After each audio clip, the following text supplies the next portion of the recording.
Hello friends, एक बार फिर स्वागत है आपका एम विद पंकज के शानदार सेशन में। दोस्तों, आज हम बात करने वाले हैं मानवेंद्र शाह के बारे में। टिहरी रियासत का जो अंतिम शासक है मानवेंद्र शाह, उनके बारे में बात करने वाले हैं।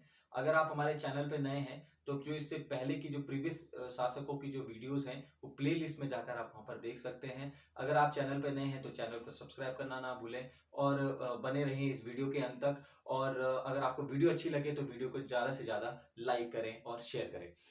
तो बात करने वाले हैं आज हम मानवेंद्र शाह के बारे में। तो भाई, जैसे ही नरेंद्र शाह के शासनकाल में वो सारी की सारी घटनाएं हुई, चाहे तिलाड़ी कांड हो, चाहे इसके बाद अगर हम कहें चक्रधर जुयाल हो, या भाई अगर हम कहें कि जो सार्वजनिक पुस्तकालय हो, क्या क्या उनके द्वारा काम किए गए, ये हम लास्ट वीडियो में डिस्कस कर चुके हैं। तो जैसे ही शासक बनते हैं भाई मानवेंद्र शाह, तो भाई 5 अक्टूबर को, कब? 5 अक्टूबर 1946 को राज्याभिषेक किया जाता है। किसका? मानवेंद्र शाह का राज्याभिषेक कर दिया जाता है।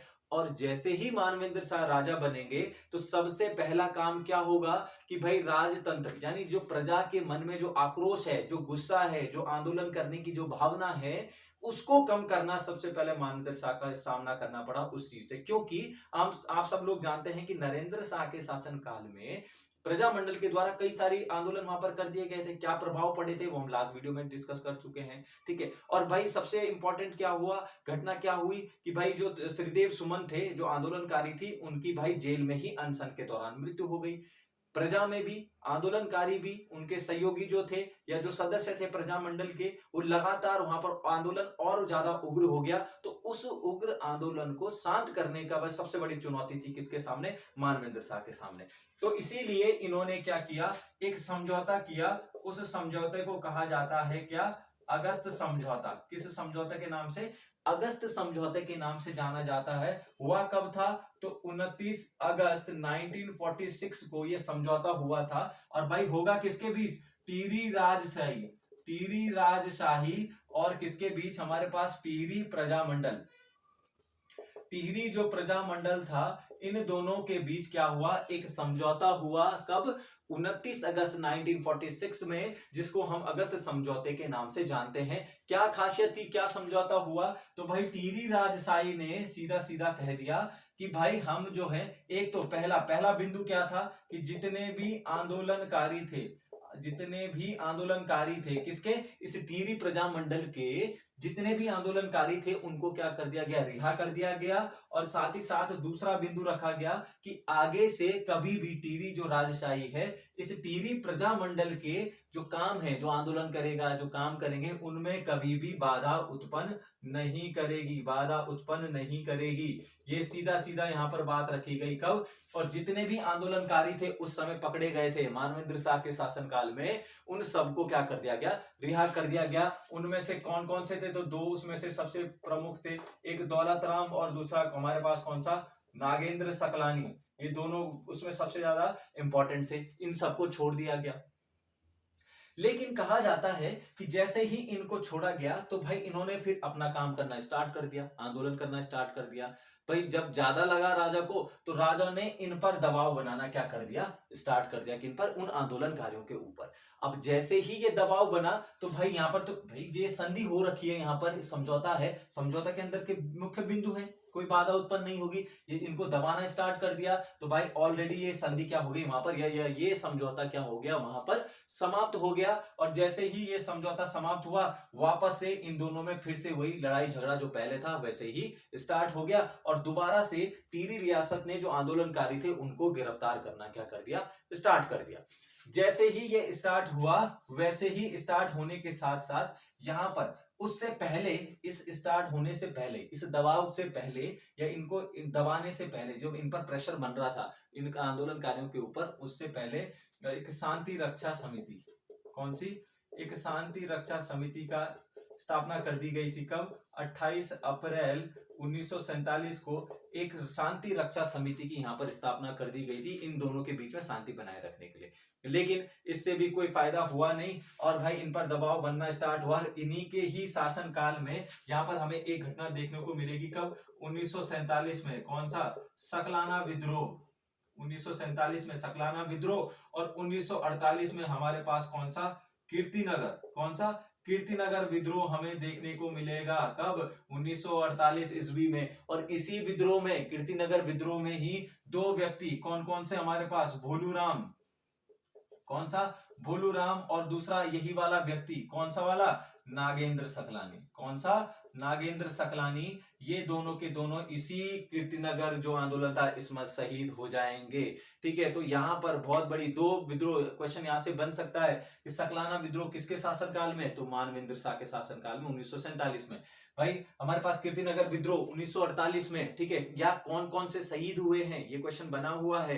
तो भाई कौन कौन सा? भोलूराम और नागेंद्र सकलानी कीर्तिनगर आंदोलन में शहीद हो गए। अब जैसे ये सारे के सारे शहीद हुए, ये सारी की सारी घटनाएं यहाँ पर चल रही हैं। प्रजामंडल लगातार बात कर रहा है, भारत में विलयीकरण की बात कर रहा है, राजशाही को खत्म करना चाह रहा है। ठीक है, तो लगातार यहाँ पर भी ये चीजें हुई। और भाई एंड ऑफ द डे, ठीक है, लास्ट में क्या हुआ कि भाई भारत से एक विलय पत्र आया, यानी भारत शासन से या शासन केंद्र सरकार से या भारत से एक विलय पत्र यहाँ पर आया। कब? 1948 में यहाँ पर एक विलय पत्र आया। अच्छा, विलय पत्र आने से पहले प्रजामंडल ने यहाँ पर एक अंतरिम सरकार की बात की थी। मैं थोड़ा सा आपको जानकारी इसमें देना चाहता हूँ कि यहाँ पर थोड़ा सा इस विलयीकरण से पहले यहाँ पर टिहरी में एक अंतरिम सरकार भी बनी थी। ये चीज थोड़ा सा ध्यान रख लेना। अंतरिम सरकार का मतलब होता है जहां पर चुनाव नहीं होता है, भाई आप आपस में बैठक करके ही जहां पर सरकार बनाई जाती है वो होती है अंतरिम सरकार। ठीक है, चुनाव नहीं हुए, बस यहाँ पर अंतरिम सरकार बनी। टिहरी रियासत ने भी कहा कोई प्रॉब्लम नहीं है, अंतरिम सरकार बनी, बैठकें हुई और यहाँ पर ज्योति प्रसाद को, किसे? ज्योति प्रसाद को क्या बना दिया गया? उस समय मुख्यमंत्री बना दिया गया। कब? 1948 में इनको क्या बना दिया गया? मुख्यमंत्री बना दिया गया। किसे? ज्योति प्रकाश को। इसी के साथ साथ भाई अध्यक्ष, तो उस समय जब ये चीज हुई थी उस समय प्रजामंडल के जो अध्यक्ष थे, जो टिहरी प्रजामंडल, बहुत इंपॉर्टेंट क्वेश्चन है, ध्यान रखना। परिपूर्णानंद, कौन से थे? परिपूर्णानंद पैन्यूली। ठीक है, कौन सा? परिपूर्णानंद पैन्यूली क्या थे? उस समय प्रजामंडल के अध्यक्ष हुआ करते थे, ये चीज ध्यान रख लेना। ठीक है, यही परिपूर्णानंद जो पैन्यूली है, जब भारत आजाद हुआ था 15 अगस्त 1947 को भारत आजाद होगा, उस समय भी परिपूर्णानंद पैन्यूली क्या होंगे? प्रजामंडल के अध्यक्ष होंगे। जब अंतरिम सरकार बनेगी परिपूर्णानंद ही उसके क्या होंगे? अध्यक्ष होंगे, टिहरी प्रजामंडल के। ये बात ध्यान रखना, बहुत इंपॉर्टेंट पॉइंट है ये परीक्षा दृष्टिकोण से। तो ज्योति प्रसाद को भाई मुख्यमंत्री बना दिया गया। लेकिन तब तक क्या हुआ? भारत सरकार से क्या हुआ? भारत जो सरकार थी, भारत सरकार से 1948 में एक विलय पत्र आया। क्योंकि आपको पता है उस समय मध्यकालीन भारत में, या अगर हम बात करें भारत के परिप्रेक्ष्य में देखें भारतीय इतिहास के, तो भाई भारतीय विलयीकरण का यहाँ पर प्रक्रिया चल रही है। ठीक है, जैसे हमें पता है संविधान सभा बनी, भारतीय विलयीकरण का भाई वल्लभ भाई पटेल को उनका जो श्रेय जाता है, या भारत का बिस्मार्क उनको कहा जाता है भाई विलयीकरण का श्रेय। तो लगातार विलय जो रियासतें उस समय हुआ करती थी उनका विलय वहां पर हो रहा था। इसी की तर्ज पर 1948 में विलय पत्र भेजा गया भारत सरकार की ओर से। कहां पर? टिहरी रियासत को भी भेजा गया और टिहरी रियासत ने भाई इनको मान लिया। किसने? मानवेंद्र शाह ने। और 1 अगस्त, कब? 1 अगस्त 1949 को उस पर क्या कर दिया? सिग्नेचर किए। और 1 अगस्त 1949 को भाई जो टिहरी रियासत थी उसको 50वें, ठीक है, 50वें जनपद के रूप में, यानी किसके जनपद के रूप में? संयुक्त प्रांत। संयुक्त प्रांत जो था प्राचीन नाम था किसका? उत्तर प्रदेश का। 1950 में हमने उत्तर प्रदेश का नाम बदलकर, माफ कीजिएगा, संयुक्त प्रांत बदलकर क्या नाम रख दिया था? उत्तर प्रदेश। तो उस समय संयुक्त प्रांत जो था आज का उत्तर प्रदेश है, तो संयुक्त प्रांत का 50वें जनपद के रूप में किसको? टिहरी को समावेशित कर दिया गया। कब? 1 अगस्त 1949 को। एक चीज और ध्यान रखना आप, उसके बाद भी मानवेंद्र शाह रहे और लगभग 1957 के आसपास से लगभग 2004 तक ये क्या रहे? सांसद रहे। यानी कहां पर सांसद रहे? टिहरी से सांसद रहे। कब? 1957 से 2007, माफ कीजिएगा, 2004 तक। अब एक चीज और थोड़ा सा ध्यान रखना, यही व्यक्ति है कौन? परिपूर्णानंद पैन्यूली। मैं बार बार कह रहा हूं आपसे, परिपूर्णानंद पैन्यूली। ठीक है, तो ये परिपूर्णानंद जो पैन्यूली है, ये एक ही ये व्यक्ति था, परिपूर्णानंद पैन्यूली ही एक व्यक्ति था जिसने राजा यानी मानवेंद्र शाह को 1977 में हराया था। ये ध्यान रखना, यानी उस समय सांसद नहीं बने थे ये। 1977 में हराया था किसने, परिपूर्णानंद पैनुली ने, राजा या किसको, मानवेंद्र शाह को, ये ध्यान रखना। और भाई 2004 तक ये सांसद रहे मानवेंद्र शाह, और 2007 में भाई इनकी क्या हो गई, मानवेंद्र शाह की मृत्यु हो गई। इसी प्रकार से टिहरी रियासत के जो अंतिम शासक थे मानवेंद्र शाह, उनकी भी यहाँ पर मृत्यु हो गई और टिहरी रियासत भी यहाँ पर समाप्त हो गई। और भाई टिहरी का यहाँ पर 1 अगस्त 1949 को विलय कर दिया गया संयुक्त प्रांत के 50वें जनपद के रूप में। तो ये सीरीज पूरी की पूरी जो पूर्ववर्ती शासक हैं या टिहरी रियासत के शासक हैं, या ओवरऑल अगर हम कहें परमार वंश या पंवार वंश के बारे में इतनी सारी जो जानकारी है या वीडियो के माध्यम से यहाँ पर दी गई हैं, तो ये सारे का सारा हमारे पंवार वंश के बारे में है। तो अगर आपने ये वीडियोस नहीं देखी हैं तो प्लेलिस्ट में जाकर आप पूरी वीडियोस को देख सकते हैं और पूरे पंवार वंश के बारे में वहां पर जानकारी प्राप्त कर सकते हैं। Thank you so much.